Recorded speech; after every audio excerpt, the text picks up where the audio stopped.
ginawa na yan ni Jesus.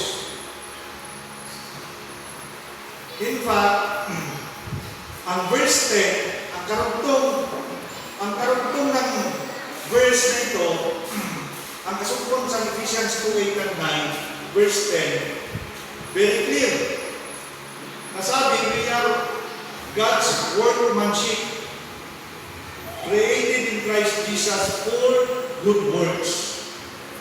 So, ang isa pa lang tao na naging Kristiyano na sa nagpananampalataya, dapat siya gumagawa ng mabuting gawa.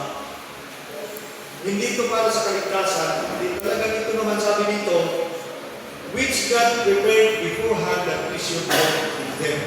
May inihanda pala si Lord ng trabaho sa atin. So, from the very start, sana maliwanag Matuwid, na maganda o pag-uugali, matuwid. walang Kristiyano tamad. Mamaya makikita natin ito, yun nga may binanggit na kaninang verse, pero makikita natin yung context doon. Bakit? Sabi niya, maliwanag, ang hindi magtrabaho, huwag makainin. May context po niyan. May dahilan. May pinagpugutan si Pablo nung sabihin ngayon. So, punta tayo sa mga ito, slothfulness violates God's purpose. Ang pagiging tamad, hindi natin sinusunod ang layunin ni Lord sa atin. Kasi ang layunin ni Lord sa atin is to do good works. So kung patamad-tamad tayo, we violated God's purpose. Tapos, ang kagandahan naman pala, kasi sabi doon sa verse, for we are His workmanship created in Christ Jesus for good works, which God prepared beforehand. Ibig sabihin, si Lord, ang Diyos mismo, ang naghahanda sa atin, nag-i-empower sa atin para sa mabubuting gawa. So, dito pala, kung pag-uusapan ang katamaran at ang pagiging Kristiyano, parang hindi siya pwede parang sabi nila, langis at tubig, hindi pwede maghaluin. Kasi pag Kristiyano ka pala, may inihanda mga mabubuting gawa ang Diyos sa inyo. So, tingnan natin ang mga verses na nagpapaliwanag ng ano ang Kristiyano. Una, halos buong bansa sa daigdig merong departamento ng gobyerno sa pagtrabaho. Sa Pilipinas, ano meron tayo?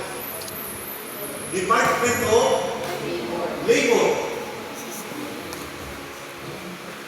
So, sabi dito ni Pablo, take note ha, bago pa lang ang Christianity sa mga panahon ito, bago pa lang, nagsulat si Pablo ng mga letters to the different Christians in different churches. Isa itong sa Ephesians. Sabi niya, huwag na kayong magnakaw kasi nung araw, hindi pa sila Kristiyano, ordinary na sa kanilang magnakaw. Sabi ni Pablo, huwag na kayong magnakaw, tapos magpagal kayo. Working with your hands on what is good. So talagang sa Kristiyano, naging bagong nilalang tayo at kung tayo naging Kristiyano na, talagang meron tayong dapat ng trabaho. So Christians are a new creation and huwag kang magnakaw kung hindi trabaho. Another verse, James chapter 2 verse 18. Pinapaliwanag ito na dapat maliban sa pananampalataya, meron kang gawa para kamaligtas. Hindi ko dito kaligtasan ang pinag-uusapan. Ang pinag-uusapan dito, na ang iyong pananampalataya na may nakikitang gawa. So ano ang sinabi ko dito? Sabi ni James, ipapakita ko sa inyo ang ating pananampalataya sa pamamagitan ng ating mga gawa. O ito, simple na nag-pray tayo na Lord, provide ang ating mga needs Nag-pray tayo na i-bless tayo ni Lord. That's faith. Pag nag-pray tayo, ibig sabihin may faith. Pero sabi ni James, pag hanggang doon lang tayo sa faith na walang ginagawa, para kang katawan na walang espiritu. So the point here is Christians show their faith by their words. Yung prayer natin, hindi ito sa salvation na, sana hindi kayo ma-confuse. Salvation is by faith alone, in Christ alone. Pero pagdating sa ating pananampalataya, na nag-pray tayo sa Panginoon, bigyan tayo ng kung anong mga needs natin, napakahalaga na sabayan natin na works. Because faith without works is dead. Sige kang pray, naniniwala ka na may gagawin si Lord pero wala kang ginagawa, sabi dyan, just as the body without the spirit is dead, so faith without works is dead also. So, dapat balanse. Hindi pwedeng lahat ng work walang faith. Hindi pwede yun. Sa mga ito, Kristeno ka, Christians, ang sinasabi natin dito, laziness and being a Christian. Kapag Kristiyano tayo, may pananampalataya tayo, may faith tayo, pero may ginagawa din tayo. Hindi pwedeng isa lang. May word ka, hindi ka wala kang pananampalataya, hindi din yung balanse. So, for Christians, show your faith by your works. Another verse, Christians are ng Diyos. For we are God's fellow workers. Take note. Kapag gumagawa pa ng Kristiyano, kapag nagtatrabaho pa ng Kristiyano, kapag hindi pa nagtamad ng Kristiyano, kasama mo, kapwa manggagawa ng Diyos. Wow! Ibig sabihin, kung may negosyo ka, in your business, God is your partner. Naintindihan mo? Kapag may trabaho ka, ano man ang trabaho mo, kasama mo na gumagawa ng Diyos. So, Christians are workers with God. Napakaganda nito sa na-internalize natin ito. Ano man ang ginagawa natin ngayon? O si Jimmy, si Bibi, Bibi ng mani. Luto mani. Diba? So, habang gumagawa ka ng mani, kasama mo si Lord. Yung sabi dito,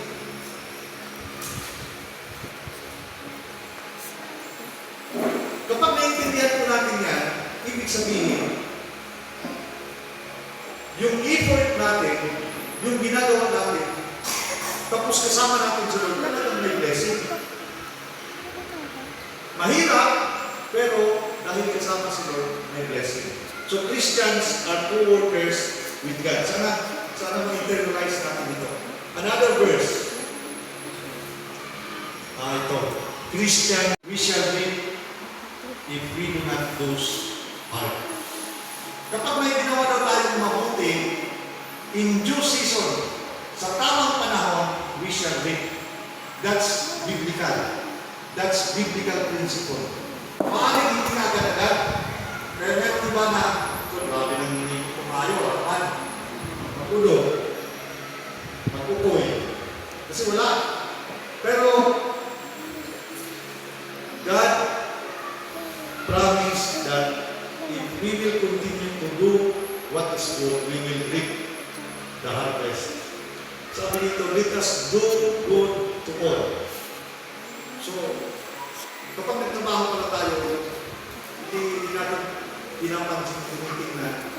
Kasi ako, I must admit, sa kadugay ko sa trabaho sa gobyerno minsan, yung mga panahon sa una, head, whatever, is God. Napakaganda na reminder ito sa atin, kapag gobyerno na kayo sa gobyerno, mabot ka minsan sa tinatawag na routine. Yung aga, sa kusina, alas 12, minsan damong trabaho, minsan wala, relax man. Tapos ako sa punto na, magulat na lang kasi sa retirement. Pero this verse reminds me, I hope it reminds you also, whatever we do, kung anong gawin natin na heart feeling. Talagang mula sa puso. As to the Lord and not to men. Para sa Panginoon, hindi para sa tao. So ang Kristiyano kapag gumagawa siya para sa Panginoon. Knowing that from the Lord you will receive the reward. For you serve the Lord Jesus Christ. Palagi na ito natin napapakinggan, pero ulitin ko. Ano man ang ginagawa natin, whatever we do, ginagawa ko lang natin sa Panginoon. So pag sinabi nito, for you serve the Lord Jesus Christ. Nakala natin na pag-serve kay Lord, yung nandito rin sa simbahan, ministry sa simbahan. Pero sabi dito, whatever you do, kapag ginawa mo yan para sa Panginoon, you serve the Lord. So, huwag tayong na parang wala akong ginagawa sa Panginoon. No? Yan, trabaho mo ngayon, yung ginagawa mo ngayon is you serve the Lord Jesus. So, Christians will reap reward for well doing dahil sa ating mga ginagawang mabuti. Another, Christians' labors of love are remembered by God.